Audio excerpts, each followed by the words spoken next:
be the trend moving forward. So yeah. Sir, yesterday, U.S. Vice President Mike Pence also warned against foreign debts from China's Belt and Road Initiative, and I understand that the Philippines, according to Foreign Affairs Secretary Teddy Locsin, will be signing an agreement when President Xi Jinping visits the Philippines regarding this Belt and Road Initiative. Do you think it's a good idea to push through with it? Of course, of course. Siyempre, ang ating gobyerno, Department of Finance and the other agencies have reviewed the terms that would be the best for us. Hindi naman tayo papasok if those are unreasonable terms and terms that are worse than other sources.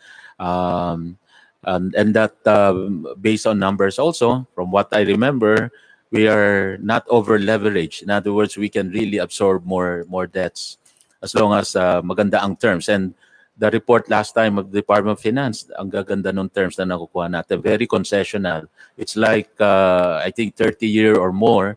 And then very low rates. And of course, the prices also of these projects are what we can say really reasonable or better than the others. The U.S. is saying that it could compromise sovereignty. What's your position? Man, no. We're very clear on sovereignty. Mutual respect for sovereignty is very solid as far as we're concerned. Sir, Jam Sasante. Jam, yes, Jam. Sir, just going back to what you said earlier about digitalization of SMEs, what particular programs does the government have in place or will put in place to operationalize that? Like, for example, did you have in mind the entry of the third telco, and how can we work with other countries to achieve those goals? Yeah, thank you. Even as we speak, I mean, several years ago, we started with this digitalization. In all, like example, a very clear example, in all our seminars to companies, whether big or small, we inject already kung may financial literacy, may digital literacy rin as mga subject matters so that we can really orient the operators, those in businesses to make use of digital technology. There are several platforms being developed now that introduces e-payments. Central Bank even is at the forefront in terms of providing some kind of a central bank for e-payments. So very at the forefront ang pag-push ng financial inclusion ng central bank natin, and therefore a lot of independent private sector developers of fintech are coming out, and they're introducing several platforms for e-payment and all those sort that are now being used by micro SMEs. So ang SMEs actually hindi naman sa kailangang mag-develop platform na yun. Meron nang magde-develop and they will simply enroll and ride on it, di ba? So you have the Paymaya, you have the what you call it, the fintech, no? Fintech with the Q, different platforms kung saan pwedeng mag-enroll in terms of e-payment, kung saan pwedeng mag-enroll in terms of e-commerce. You have takatak.com. Our DOST came up with onestore.ph kung saan it's a platform where micro SME products can be uploaded and be given exposure to the world market, actually, because it's already in that www platform.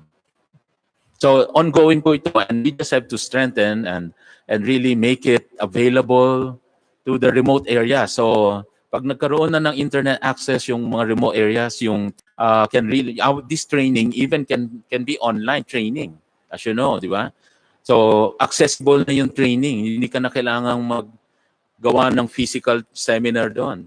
Online, the people in the remotest area, basta may internet signal, may Wi-Fi, can already avail the training. That's a lot of empowerment that we can give out there. And last time we were talking also about AI, preparing for AI, and this training to be oriented with AI systems are also made available now online. Parang yung mga kababayan natin na sa malayo can be oriented no, with AI system, so that they now can operate this and not be unemployed. Hindi sila matanggal sa trabaho because alam nilang i-operate to. Because the AI does not necessarily replace people. Eh. The people will have to manage the AI system this time. No, as AI is used in, let's say, in the BPO. So yun yung laban dyan sa AI na yan. Kung hindi ka magte-train, talagang pwede ka mawalan ng trabaho kasi talagang AI will replace you. But as AI replaces a person, and another person is needed to run the AI. So yun yung ano yan. It's like your ATM before nung inintroduce ang ATM sa bangko. 'Di ba? Akala mawawalan na ng mga tellers, ng mga trabahador sa bangko. Sa dami ng ATM ngayon, nakikita nyo pa rin ang tellers, but nagre-reorient yung nature ng function nila. Hindi lang teller, kung hindi may account management, they have other value-added services that they provide. So yun yung mga training and retraining na kailangan nila. Sir Marita Muahe po, PTV4. Sir, kakatapos lang nung MOA signing ng DA and PNG on the Joint Yeah. Rice Development Project. How about trade agreements? Meron po ba tayo? Walang trade agreement, but we signed yesterday the Memorandum of Understanding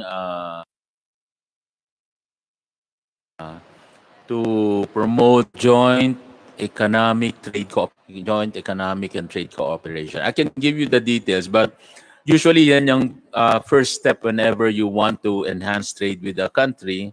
So you provide it's like a platform or a regular mechanism kung saan magmi-meet ang mga working group, technical group, exchange information, trade data, mga in the business mission, investment mission to both sides, no?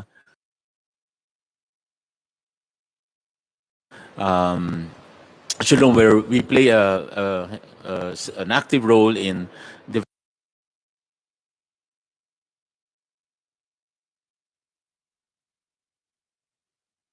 developing, let's say, the PNG education system, some manufacturing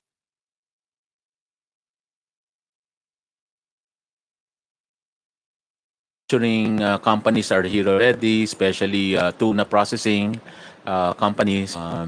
So yun nga, yung mga universities, colleges, pinangako or sinabi po ng ating presidente na tutulong din siya na para makatulong sa education system dito. Like ang mga PNG leaders, sinabi nila na gusto nilang dumami pa ang kanilang universities and colleges. They believe in the Philippine education system. In fact, that's why they send a lot of students to the Philippines. Davao, Cebu, Manila. No? So marami silang estudyante doon. Pinagpipilian nila usually Australia and Philippines. So sabi nila, mas marami na yata sila pinapadala sa Pilipinas. No? So they believe in the education system. So gusto nilang dalhin dito. Just a few minutes ago, coming over, I chanced upon the Minister of, I think it is economic planning, banks who can possibly invest here. So a lot of potential here in PNG.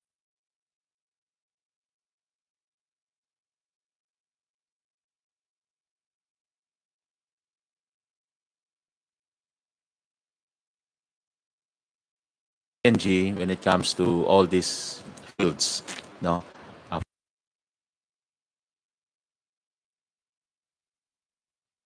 financial sector, banks, manufacturing, education, medical services. Yun din ang kailangan nila, mga health services. Sir, Yan. on the president's schedule, may we know why the president decided to abandon his plan to cut short his trip and attend today? Hindi ko rin alam eh. Oo, it's the decision of the president. Una-una, hindi ko alam na maaga siya, yung na-report na maaga uwi. So yun. So tama lang na nag-stay nga siya. So hindi ko alam kung ano yun, kung ano yung nangyari doon. But you were asked to represent him last night. What happened? Why did he didn't attend the gala dinner? The gala dinner? Yung Gail, I don't know, maybe he's not feeling well. I'm not sure. I'm not privy to the condition of the president. Ako naman, a marching order to attend and to represent. Um, si President naman, sabi niya, ang usually would like to regain energy para maka-attend siguro yung ngayon. Siguro that's the reason.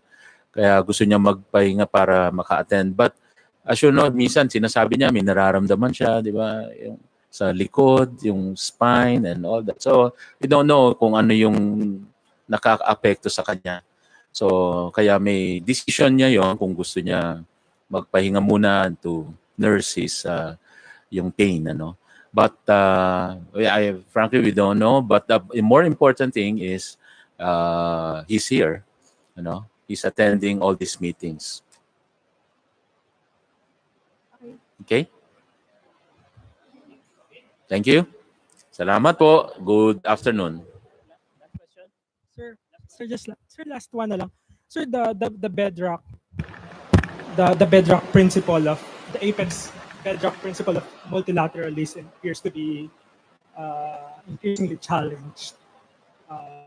Yeah, this year. well, explain natin kanina. What's the danger if we roll back? Hindi naman siya hindi naman siya increasingly challenge. Siguro may ilan lang na nag-question, but I think almost all countries are saying naman that still needed a multilateral trading arrangement. It's everyone is looking for a open free trade, may rules based dito sa WTO. And yet, all of these countries are also participating in different trading systems, no, international trading systems. So hindi yung may nagtanong sa ba yung WTO? No, hindi. It's solid. Ang dami, almost all our supporters. So let it be. Kung may nagka-question, then let him throw the question. But I think the organization has been there for so many years. Almost all countries are in support. And that, I guess it's just a recognition that there are other regional, sub-regional groups that are emerging. And each of those groups would normally have their own rules as well. Diba? So, that's fine because no one is prevented from forming groups. If it will, if the objective is to enhance the trade, investment, services, trade in goods, then mas makakabuti yun. Again, more trade is synonymous to creating higher incomes. So, walang mag-o-object yan in the end. Talagang it's the norm, no?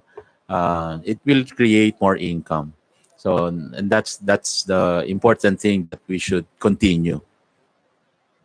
Okay. Okay. Thank you, friends from the media, and thank you, Secretary Ramon Lopez, Secretary Martin Andanar, and Secretaries